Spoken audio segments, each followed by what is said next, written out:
aí, Mi, você foi no médico ontem, tá tudo bem? Ah, Ju, eu fui, fiz uns exames de sangue, meu colesterol tava um pouco alto. Aí me prescreveu uma rosuvastatina. Comecei a tomar, mas não sei se eu preciso tomar esse remédio. É sério, você faz esporte, é super saudável.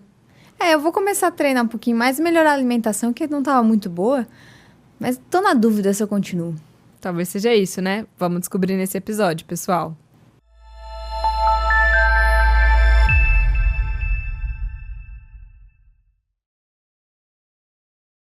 Bem-vindos e bem-vindas ao podcast Mais Saúde, por favor, construindo bons anos com muita qualidade. Aqui nós vamos construir juntos uma estrada mais segura para a viagem da vida. Para isso traremos informações de qualidade, dicas de saúde e motivação semanal. Eu sou Michele. Eu sou a Juliana. Nós somos médicas. E hoje nós vamos falar de um episódio um pouco polêmico, né, Mia? Quem aí tá nos seguindo sabe que a gente gosta um pouquinho dessa polêmica, mas é justamente para poder debater e esclarecer as dúvidas. E nós vamos falar hoje sobre estatinas, que são grandes remédios aí, foram uma descoberta do século. Eles realmente salvam vidas, ajudam muito na prevenção de doenças cardiovasculares, quando a gente fala de infarto, derrame, reduziu muito a mortalidade, mas tem um certo porém, né, Mi? Exato. Cada vez mais a gente vê pessoas questionando o uso de estatinas. Então, a gente trouxe esse episódio para abrir um pouquinho a mente e trazer outros pontos de vista. Sim. E embasados em ciência, né, Em Ju? ciência, com certeza. E o primeiro ponto que eu quero trazer aqui é a diferenciação de profilaxia primária e secundária. Para você que não conhece o termo profilaxia, profilaxia é uma prevenção. Então, é uma medicação que a gente usa para prevenir algum evento, seja ele um infarto, um AVC, algum outro evento cerebrovascular, cardiovascular. Perfeito? Então, a profilaxia primária, ela é uma prevenção para que você que nunca teve um infarto. Para quem nunca teve um infarto, nunca teve um AVC, nunca teve nenhum evento arterial, não ter esse evento. Perfeito? E a profilaxia secundária é uma profilaxia que acontece quando você já teve. Você já infartou e aí você vai tomar uma medicação para evitar de ter novamente aquele infarto, aquele AVC. Sim. O que a gente questiona atualmente, em partes, é a profilaxia primária com estatina. Sim. Porque, Ju, a gente vê que muitas pessoas, como a gente falou na abertura, jovens que têm um estilo de vida saudável ou não, já fazem um exame de colesterol, tem um colesterol alto. E já começa a estatina. Vai falar aí dos tipos de colesterol para o pessoal entender. E aí já começa a tomar uma medicação que, apesar de ter efeitos colaterais baixos, não é isenta de efeitos colaterais. E pode ter no futuro alguns efeitos indesejáveis, alguma repercussão.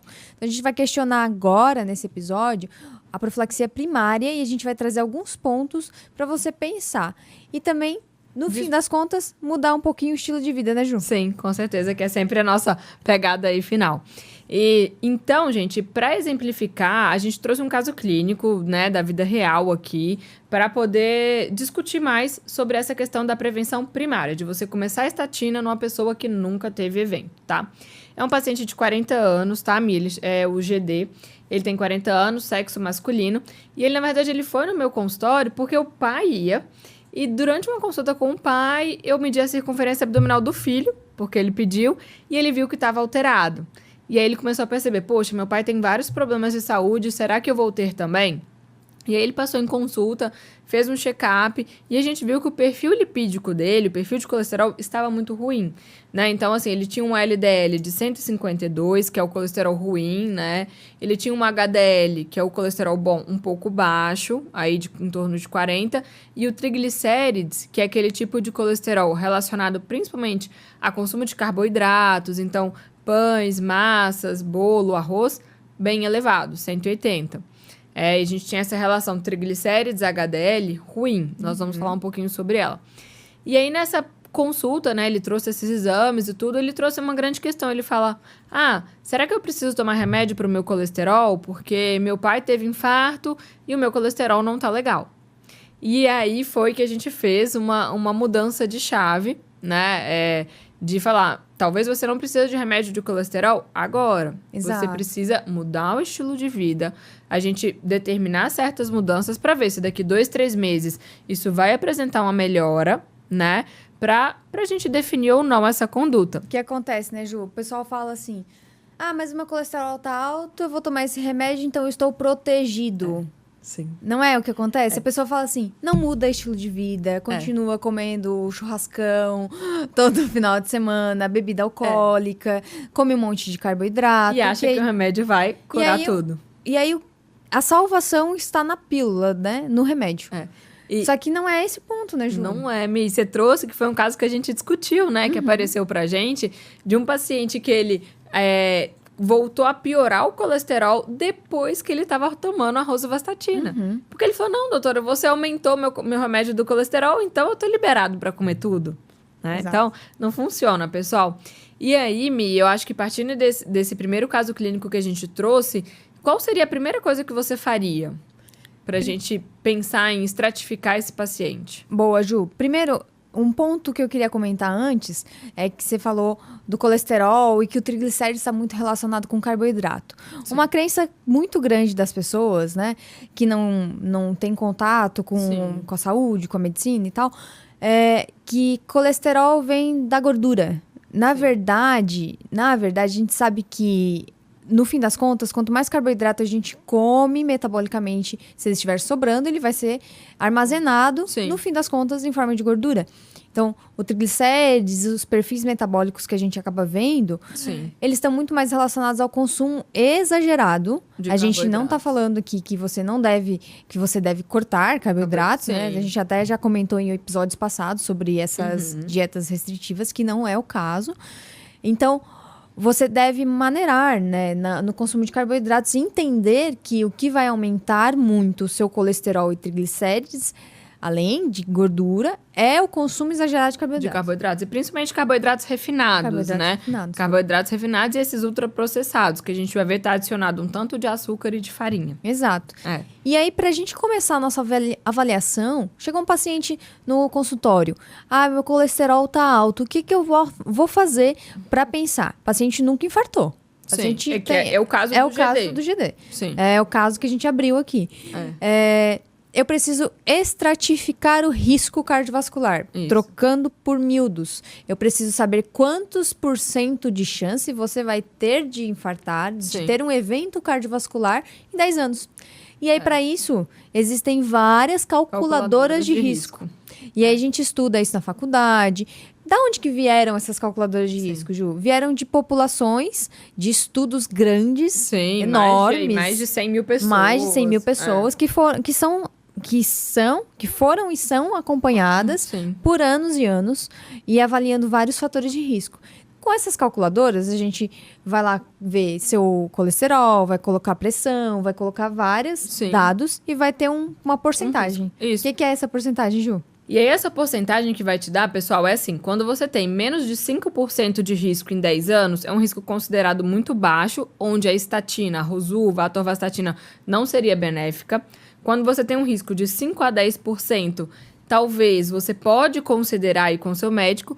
E acima de 10% é que você tem um risco de ter um evento cardiovascular, então um infarto ou um derrame, muito alto. Então, talvez seja interessante aí começar a estatina. E aí, a gente usa recentemente, uma nova, que foi super legal. Agora, em junho de 2024, saiu uma nova calculadora, que foi publicada numa grande revista, né, na JAMA, que ela chama Prevent, tá? Essa calculadora, que ela incorporou novos fatores de risco, que eu achei muito legal. Porque até então, gente, eles não colocavam IMC, que é o peso, né? Quanto que a pessoa pesava, se tem obesidade ou não. Então, ela incorporou a obesidade, ela incorporou a hemoglobina glicada, que é aquela dosagem de glicose em 3 meses, e ela incorporou a função renal. E tem uma coisa muito legal que ela incorporou também, que é opcional ou não você colocar, que é a condição social do paciente. A condição social, legal. Isso é muito interessante com esses novos 4 itens que ela colocou na calculadora, eles perceberam que muitas pessoas que estavam usando estatina, na verdade, não precisavam. E aí, até a chamada do artigo aproximadamente 25 milhões de pessoas estão usando estatina Sem necessidade. Sem necessidade que a gente coloque entre parênteses, tá, pessoal? Mas então, que talvez utilizar essa nova calculadora reduziria muito o consumo da estatina. E aqui, né, espero que a indústria farmacêutica da estatina não escute esse podcast. E pra quem tá ouvindo, assim, a Ju falou alguns nomes de estatina, né? Então é rosuvastatina, simvastatina, atorvastatina. Tudo que termina com ina aí, que pra baixar o colesterol a gente chama de estatina, classe medicamentosa. E Ju, então depois que a gente classifica o paciente... O que a gente precisa ver além disso para definir se aquela pessoa que nunca infartou vai precisar ou não usar a estatina? Tá. Ótimo. Eu acho que... eu gosto muito de uma frase de um pai da administração, que é o Peter Drucker, que ele fala: se você não pode mensurar, você não pode melhorar. Então, às vezes, você tá por aí com seus 40, 50 anos, nunca fez um exame de colesterol, não sabe quanto tá, como que você vai conseguir melhorar? Né? Então, essa é a nossa grande importância. Eu fazer um diagnóstico, eu colocar na calculadora de risco para eu ver o meu risco e usar fatores a mais, que é isso que a Mi me perguntou. A gente pode usar, Mi, a lipoproteína A, que é uma dosagem que agora está ficando muito em voga. Inclusive, já é recomendação da American Heart Association, tá? Que é um grande órgão aí, de você ter uma dosagem na vida. Então, se você ainda não sabe a sua lipoproteína, é interessante você dosar. Por quê? Porque ela é o que a gente chama de enhancers. Ela aumenta o seu risco. Então, se você tem um colesterol normal, mas uma lipoproteína aumentada, muito aumentada, acima de 30, o seu risco é muito maior, tá? Então, é interessante você dosar essa parte, tá? É interessante você fazer a relação do triglicérides com o HDL. Então, você pegar o valor do seu triglicérides, dividir pelo HDL. Os estudos mostraram que se você manter essa relação menor que 1,5, você diminuiria em muito o seu risco cardiovascular. E como que a gente faz para diminuir essa relação, né? Então, você tem que diminuir triglicérides e aumentar o HDL. O que você faz, Mi?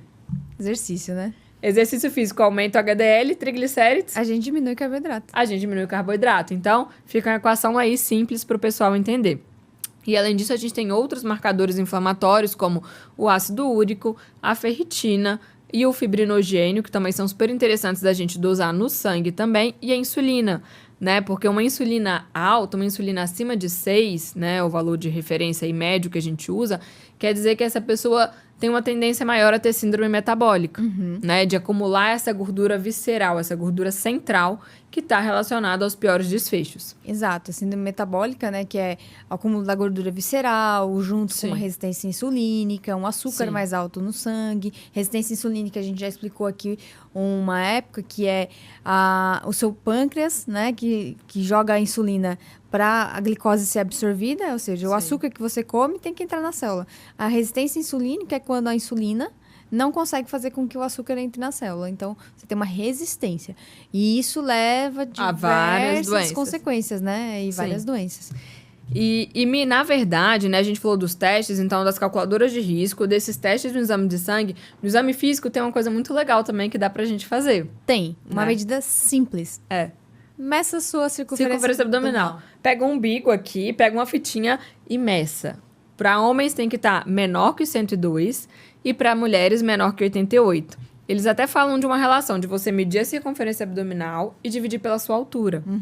E isso tem que estar menor que meio, tá? Se tiver maior que meio, poxa, o seu risco está aumentado. Exato. Isso aqui, pessoal, né? Lá no nosso primeiro episódio que a gente fala que saúde é para todos, a gente está trazendo informação baseada em evidência científica de fácil acesso para que vocês possam se cuidar mais. Exato. Né? Você em casa pega a fita e faz. E faz. Se a sua circunferência abdominal tá maior do que esses valores que a Ju falou, provavelmente você tem um acúmulo de gordura visceral. E isso vai levar a uma síndrome metabólica, uma resistência insulínica, etc. E aí, provavelmente, se o seu colesterol tá alto, junto com essa circunferência aumentada, você tem um risco maior. Diferente de que se você tem um colesterol alto e todos os outros fatores estão bons. Sim, exato. Aí são abordagens diferentes. Diferente. E tem um exame muito interessante, né, Ju? Aí a gente foge um pouco da parte mais simples e a gente entra nos exames mais complexos de imagem, que é o score de cálcio coronariano. O score de cálcio, ele é excelente para a gente conseguir definir se aquele colesterol que você tem, ele realmente é responsável por calcificar as suas artérias, né? As coronárias. Por entupir os vasos do sangue, porque basicamente, né, trocando por miúdos, você infarta se você tem um score de cálcio muito alto. Você tem uma calcificação coronariana que vai entupindo as suas artérias. Então, você pode usar essa ferramenta para estratificar, para definir se você precisa ou não utilizar uma estatina. Sim, e na verdade, Mi, é um exame legal que tá agora, às vezes no interior, ainda é um pouco mais difícil de pedir, mas é super de fácil acesso, porque é o exame de tomografia, né, que você vai passar e vai avaliar a quantidade de cálcio nas coronárias, e ele pode ser feito a partir dos 40 anos. Né? Então, antes disso, não tem tanta evidência. Ele pode ser feito a partir dos 40 anos. E é muito para determinar se você já tem essa alteração ali. E aí, se tiver, talvez vai para o outro lado, talvez valha a pena usar a estatina, né? Mas o que a gente está querendo mostrar aqui é que não é só o LDL. Exato. Né, Mi? Porque a gente vai, às vezes, numa consulta e é uma consulta rápida, não tem muito tempo para atender. E olha LDL e aí vai na meta do LDL e é tudo baseado ali. Sim. Quando a gente quer individualizar mais, a gente consegue ver outros exames, outros fatores de risco, que são os enhancers, como a gente falou. E aí, com isso, a gente decide. Se vale a pena ou não. E nesse paciente, Ju, que você atendeu, o que aconteceu com ele? Bom, nesse paciente, eu acho que ele virou a chavinha aí, né, do tipo, eu preciso me cuidar. E aí, depois de uns 4, 5 meses, ele já engatou na atividade física. Hoje ele virou triatleta, tá, pessoal? Tá aí super bem conosco. E aí, 6 meses depois, os exames dele melhoraram muito, tá? Tanto o triglicérides caiu, o HDL dele subiu um pouquinho, o LDL estabilizou ali em 130. Então, assim, tudo melhorou. E ele emagreceu, ele perdeu quase aí 30 quilos. Nossa. Ele perdeu circunferência de abdômen, tudo mudando o estilo de vida, né? E aí, como era um paciente de risco, porque tinha um pai que infartou, a gente fez um score de cálcio. E o score de cálcio dele veio 0. Ou seja, ele só tinha uma alteração que, com mudança de estilo de vida, conseguiu ser melhorada. Mas por que conseguiu ser melhorada, Mi? Porque a gente mensurou e a gente determinou metas. Exato. Se a gente mensura, como você falou, a gente consegue determinar o que tem que fazer. Sim. Então, assim, simplesmente um LDL alto, vou te dar uma rosuvastatina. Não, calma. Calma. Não é bem assim. Não é bem assim. Vamos mensurar todos os marcadores para que assim você tenha um objetivo a ser alcançado. Então, eu preciso tal coisa, fazer exercício para atingir um LDL nível tal. Sim. E eu tenho essa segurança porque os meus outros fatores, eles são protetores. Sim. E aí, a gente vai manejando para que você tenha um hábito saudável e não simplesmente tome uma medicação a mais e continue comendo churrasco. Fazendo tudo, né? Comendo ultraprocessado. E se entupindo de comida ultraprocessada, né? Sim. E eu acho que, Mi, isso é legal porque nenhum remédio, a gente até falou isso no episódio de longevidade, vai substituir o nosso quarteto fantástico, que é alimentação saudável, sono, atividade física e propósito. Muito bom.